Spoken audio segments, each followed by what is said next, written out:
Hey, so we're here in the DS Drums workshop in Recanati in Italy, and I've got the main man, Luca, here with me. And he's going to talk us through some of the production techniques that they use and some of the unique aspects of DS Drums. But I think to start with, it would be really good just to have a bit of context. So, perhaps you could give us a bit of an overview of the history of DS Drums and your history of drum building in general. The first word I want to say is just thanks to coming. And la storia di DS nasce nel 94-95 insieme al mio insegnante di batteria che ai tempi era Stefano Re. Perché c'era l'esigenza nel mercato professionale di iniziare a trovare, a sviluppare misure che erano diverse, che si trovavano principalmente solo negli Stati Uniti. Si andava nei negozi in Italia, c'era poca scelta, pochi colori, le casse erano tutte corte, non c'erano le 22-18, si faceva fatica a trovare delle misure anche piccole da aggiungere, le misure erano quasi sempre le stesse classiche. Per una serie di combinazioni ho iniziato a intraprendere questa avventura che si chiama DS Drum. Avventura che è stata molto felice e fortunata, devo dire, già dall'inizio, perché la prima batteria che iniziai a costruire in cucina dalla mamma andò in tour con Pat Metini e Pino Danieli. Fu un inizio fantastico che aprì le porte chiaramente alla produzione, alla creazione della fabbrica, del processo produttivo, che ci ha portato fino a qua oggi. How did things go from that point, where you left the story, to where we are now? It looks like you've got some really exciting stuff happening with the brand. You've got this online virtual configurator, you have this big production line. I mean, how did things go from that point, where you left the story, to where we are now? All'inizio ovviamente non avevamo la fabbrica con tutti i macchinari, quindi abbiamo acquistato fusti dalla Keller americana e all'inizio per i primi anni andava bene, ma ho sempre avuto la passione di costruire qualcosa che lasciasse segno nel bene o nel male, quindi pensare di utilizzare fusti prodotti da altri iniziava a starmi molto stretto. Chiaramente c'era poi anche l'esigenza di cambiare gli spessori, cambiare delle finiture, usare legni diversi, questo ai tempi il nostro fornitore non ce lo permetteva. Quindi ho iniziato piano piano, già dal 1998, a investire nei nostri macchinari perché ero sempre più curioso di quello che poteva succedere incrociando gli strati, cambiando i tipi di colle, usando tipi di legno, il suono era differente. Sono sempre stato molto molto attento al sound che arrivava alle mie orecchie, quindi non il sound migliore, ma quello che per me insomma piaceva. E quindi ho iniziato a fare una serie di investimenti come i macchinari per fare i fusti, chiaramente non come quelli che ci sono di là oggi, però questo ha fatto sì che la conoscenza e l'esperienza decollasse in maniera verticale. So it seems like a really large focus of what you're doing is based around, offering custom options to the public, but kind of done in a slightly larger scale than like a small kind of workshop that you might get. Would that be correct, do you think? In questo momento non abbiamo nessuna intenzione di diventare un'azienda con produzione di massa. Uno dei motivi per cui non produciamo in Cina, non abbiamo voluto produrre in Cina, è perché vogliamo mantenere una qualità sotto controllo, seguire il processo produttivo e offrire qualcosa che è leggermente diverso. Ogni aspetto produttivo influenza il suono finale, quindi qualsiasi cosa deve essere fatta con attenzione e con amore. Quando si tratta di acquistare uno strumento su misura è un po' come acquistare un abito su misura, cioè io costruisco ancora secondo le esigenze del batterista, quindi in realtà offrire questo tipo di amore, di passione sullo strumento non ti permette di produrre migliaia di pezzi al mese, sarebbe impossibile. Yeah, it's a really interesting analogy to like your kind of tailored suit. I think it's very interesting because what you're talking about is like a very kind of high-end custom drum world. You seem to have found a way to make it work on a slightly bigger scale. Yeah, it sounds like, passion seems to be this thing that keeps coming up, and attention to detail.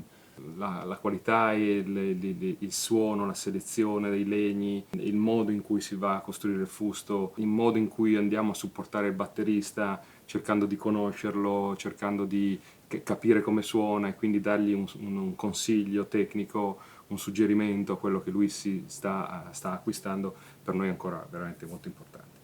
Amo sperimentare, provare, portargli materiali nuovi ai batteristi, verificare, mi parlano delle nuove mode, mi parlano di quelle che saranno le tendenze, quindi per me è stato fondamentale interfacciarmi con loro. So when a customer gets in touch and wants to order a kit, I mean, that can be quite a daunting experience, especially for people that perhaps haven't ordered a more custom kit before. So how do you go about guiding these people through, the choices that they have to make, and how do you go from their initial inquiry to them actually ending up with the drum kit that sounds the way that they hoped for? Quando noi andiamo a costruire uno strumento, si vanno a scegliere determinati legni, che in questo momento ne andiamo a produciamo circa 8 fusti diversi, di diverse combinazioni, diversi suoni. La prima cosa che si domanda è proprio con che bacchetta tu avrai intenzione di tirare fuori quel suono, perché non è... cioè, il suono in realtà ce l'abbiamo noi e la prima cosa che tocca la batteria è la bacchetta. Quindi questa è una domanda molto importante. Questo ti fa capire qual è l'approccio nostro nella costruzione della batteria. Amazing, and it makes total sense, I guess, that the sticks really do indicate a lot about the guy that's doing the drumming. But it seems like you're taking a very kind of holistic view of the drummer and what they're trying to achieve, the sticks they're playing, the genre of music, how they play. So people that watch Drummers Review, and myself included, love to know like as much nerdy information as possible about the drums that we're looking at. So I think it'd be really cool if you could walk us through, what your production is of a shell. What is it that you do differently? What are the aspects of a DS drum that in your mind sets them apart, that are like absolutely crucial to your builds? Okay. E la Rebel Custom Shop è un prodotto assolutamente unico al mondo perché noi cambiamo 3-4 spessori nella produzione di un kit, per esempio 5 pezzi, 10, 12, 14, 16, 22. Lì cambiamo 3 tipologie di spessori, cosa che nessun brand in questo momento fa, proprio perché la nostra filosofia è quella di offrire un suono, un bilanciamento di uno strumento che è uno strumento musicale. Il tamburo da 10 deve suonare da 10 e non deve suonare da 12, il tamburo da 12 deve fare il suo lavoro, ognuno deve essere in una scala ben precisa perché parliamo di uno strumento completo, non solo una percussione, uno strumento completo. Per poter fare questo tu hai bisogno di avere a magazzino molte tipologie di legno e molte tipologie di spessori, perché per esempio se andiamo a produrre un tamburo da 10 in 5 strati e faccio una cassa in 5 strati, ovviamente la cassa in 5 strati deve essere molto più spessa del tamburo da 10. Quindi devi avere a magazzino una disponibilità di questo tipo. In questo momento sicuramente non è la soluzione più economica in termini di costi aziendali. Però in questo modo io riesco ad offrire un prodotto che è diverso rispetto agli altri, che devo dire soddisfa appieno quelle che sono le caratteristiche costruttive che ho in testa e soddisfa poi alla fine i professionisti, perché questo è uno strumento da lavoro, ci si rende conto di cosa si ha nelle mani dopo un anno che lo si usa. Okay? La stessa realizzazione dei fusti, per dire, è stata studiata prendendo tutte le pelli che ci sono in commercio, sono state tagliate, scannerizzate, sono andato a controllare dove era il punto di appoggio del bearing edge e quindi i fusti sono stati costruiti per le pelli. Non è stato costruito il fusto e poi ci metto la pelle, per cui diventa difficile anche intonarli male, sono fusti molto facili. Per quello che riguarda il bearing edge viene cambiato come inclinazioni, appoggio tra tom e cassa e rullante, ovviamente facciamo questo tipo di cambi ma non offriamo la scelta del bearing edge rotondo, più a punta, meno a punta, insomma queste cose qui che non entrano nella filosofia costruttiva della Rebel Custom Shop. Cioè, la Rebel Custom Shop deve essere un prodotto che non dà problemi e di conseguenza chi può dire se non dà problemi se non il costruttore? Non è possibile che il cliente scelga di fare questo bearing edge sulla cassa e di averne un altro sul timpano, non avrebbe senso. Questo è uno dei motivi per cui non offro tutta questa customizzazione, cosa che magari è tipica in questo momento. That's super fascinating because you're talking about something which is really close to my heart because, I'm pretty fanatical about tuning and exactly what you talk about. The 10, 12, 14, 16 is always a problem. And for me, I normally think like the 12 and the 14 are the problem, but I guess you're right. Like I find it difficult to achieve the right intervals between the 10, the 12, 14, 16. There's always like the 16 ends up too low. Yeah. The 10 is just about, I normally have the 10 just about right. The 12 feels a bit low. Yeah. 14 has too much sustain. Another point is also, of course, the depth, you know? Because commercial drums is always 10 by 7, 12 by 8, or maybe in the past 10 by 8, 12 by 9, and so on.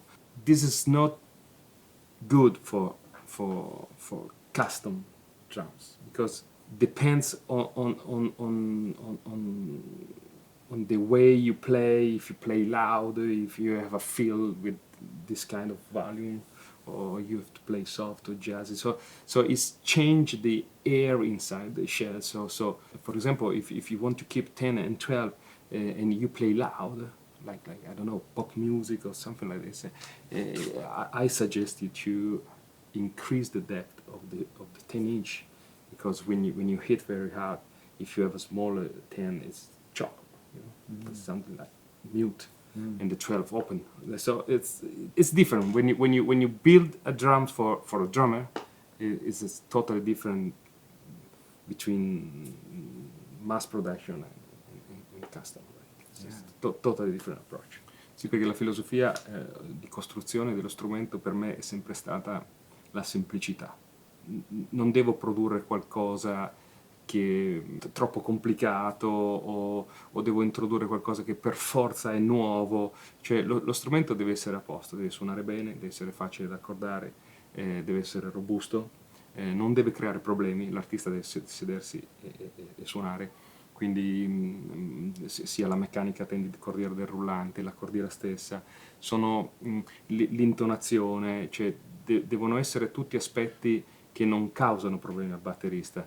Per fare questo devi costruire con estrema semplicità e con i materiali buoni.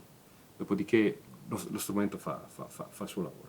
No, I think that's awesome. You know, I think simplicity can be something which is really quite difficult to achieve. You know, it can be really difficult to make something that somebody finds easy to use. Absolutely. Well, thank you so much, Luca, for having us. It's been a pleasure to listen to your insights, and yeah, I think this has been an incredibly informative thing, not just about DS drums, but drum building in general. So really, thank you so much for having us out here, and I'm sure the viewers are going to absolutely love it. Okay, thank you. Thank you for coming here and visit this factory. It's our pleasure. Well, and to you guys, thank you so much for watching. I really hope you've enjoyed this first episode of the Drummers Review Factory Tours. Keep an eye out for more videos on the Drummers Review channel, and we'll see you very soon.